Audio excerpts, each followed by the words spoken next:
Dragon Ball Z: The Legacy of Goku 2 and its sequel, Boo's Fury, are the best Game Boy Advance games ever. The Game Boy Advance has some amazing games. Golden Sun, Pokémon, Super Mario Advance, Sonic Advance, the Mario and Luigi RPGs.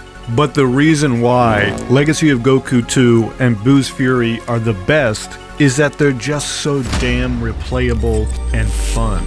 I've played Legacy of Goku 2 and Boo's Fury to completion about 20 times in my life. Now, I'm the type of guy, once I beat a game, I'm never gonna go play it again, unless it's a really good game. Some of the games that I've replayed countless times are Ocarina of Time, Majora's Mask, Super Mario World, Super Mario Galaxy, etc. You can see a pattern there that those are some of the best games ever made. Now, I'm also including Legacy of Goku 2 and Boo's Fury in that list. Of course, I'm not going to sit here and say Legacy of Goku 2 and Boo's Fury are on the same level of Super Mario Galaxy. Obviously, I don't think that's true, but on a subjective level, which is what game reviews are all about, I have chosen to play Legacy of Goku 2 when I'm in the mood for it. Even when I have access to all of the Mario games, all of the Zelda games, I still choose these RPGs on Game Boy Advance. What's crazy about that is the original Legacy of Goku is a steaming pile of shit.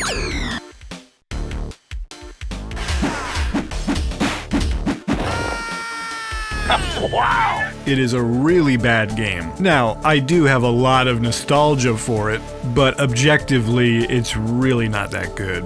I did actually go ahead and download a mod that balanced the game, and that made it a lot more fun, but it's still not on the level of the sequels. Legacy of Goku 2, which has a borderline criminal 75 Metacritic, is, in my view, the best Dragon Ball Z game ever made. Now, before anyone gets their panties in a twist, let me just say, I also really like Budokai, Budokai 3, Budokai Tenkaichi 3, and all of the Dragon Ball Z fighting games. I think they're all fun in their own way. But Legacy of Goku really takes the anime and puts it in your pocket. And by anime, I mean the American version of the anime, which I will always prefer over the Japanese version. One of the main reasons for that is the amazing Bruce Faulconer music. Legacy of Goku 1 and 2 and Boo's Fury are the only Dragon Ball Z games that incorporate the Bruce Faulconer soundtrack, and my god does it slap hard.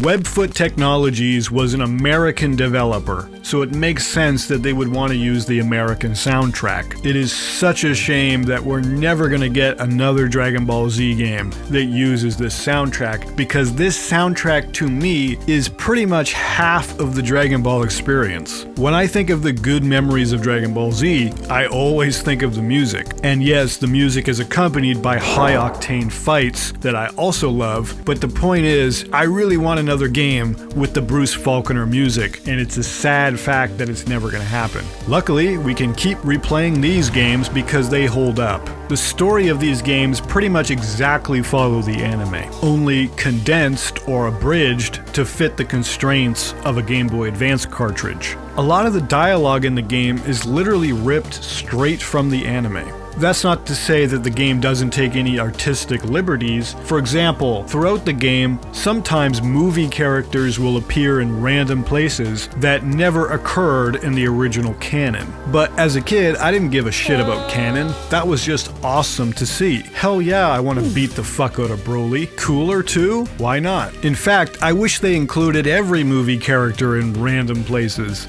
That would make the game even better. The gameplay is fun in that you run around, you punch enemies, you blast them with key blasts, you level up so you can increase your stats and be able to punch through gates to proceed to the next portion of the areas. And occasionally there are some puzzles, mini-boss fights, side stories, and of course boss battles with the original anime villains. There are some complaints I have about the game. First of all, the key blasts or the energy blasts in the game are not nearly as powerful as just punching your opponent until they die. Yes, sometimes the key blasts are useful to kite your opponent and stay far away from them, but for the most part, you can really just transform into a Super Saiyan or a Super Namek and proceed to just punch the shit out of your opponent, and you really won't have any problems. Occasionally, you'll face an opponent that's a little bit too strong, so you might have to go and grind a little bit and increase your level. Some people have a complaint with this. I say to them, have you watched the fucking anime? Grinding is a literal part of the television show.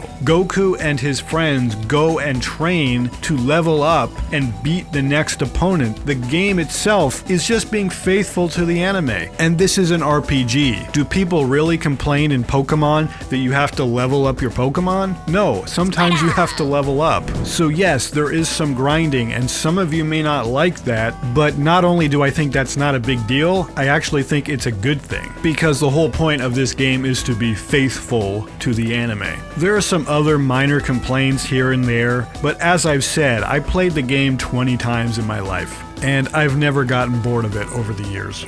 A large part of that is due to the great pixel graphics, the amazing music, and just the atmosphere in general. It's just a perfect Game Boy Advance Dragon Ball game, and I would go so far to say is that it's the best Dragon Ball game, period. Now, I'm mostly talking about Legacy of Goku 2 here, but Boo's Fury is basically the same thing. Boo's Fury is just the sequel or the continuation of Legacy of Goku 2, and it does a little bit differently. For example, when you level up in Legacy of Goku 2, your stats are automatically divided among your strength and everything else. But in Boo's Fury, you actually have to choose what stats you want to increase. As a child, I had no idea you had to choose your stats, so I actually beat the game as a child without leveling up any of my stats. Another thing that's different is that in Boo's Fury, you can fly around and actually board airships or submarines and fight some opponents and get gold from them. These fights are pretty cool the first couple of times, but they do get kind of repetitive after a while. But it's a good thing overall that Boo's Fury added some more variety, so I'm not going to complain about it.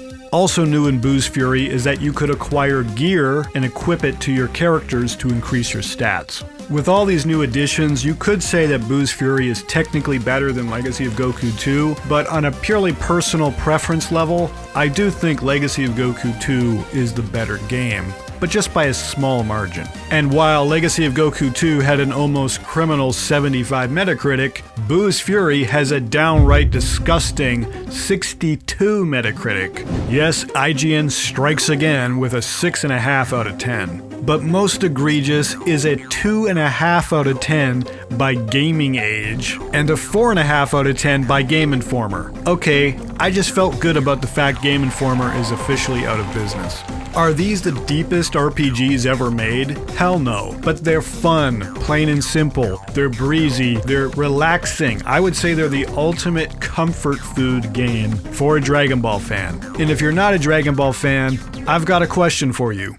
What's wrong with you? Yes, non-Dragon Ball fans should not play this game. I have no idea if it holds up if you're not a Dragon Ball fan, but it would be like playing a Metal Gear Solid game and complaining that it has too much story in it. Yeah, Metal Gear Solid is basically a movie. We all understand that. Or hell, it would be like playing Heavy Rain and complaining that all you do is walk around and listen to people talk. Jason! That's the fucking game. If you don't like it, don't play it. And I'll take my own advice and stay far the fuck away from Heavy Rain and not add my worthless review to Metacritic about a game that I never had any interest in, even if it was a masterpiece. So yeah, I don't want to hear you bitching about it. But for the intelligent people that are Dragon Ball fans, these are the best Game Boy Advance games and possibly the best Dragon Ball games. I highly recommend both of these games if you can use your brain correctly and identify that these games are pretty old. Rather than getting sequels, I hope that someday a fan remakes these games into full HD and retains the Bruce Faulconer music. Thank you guys for watching this video. Please subscribe for more, and I'll see you guys next time.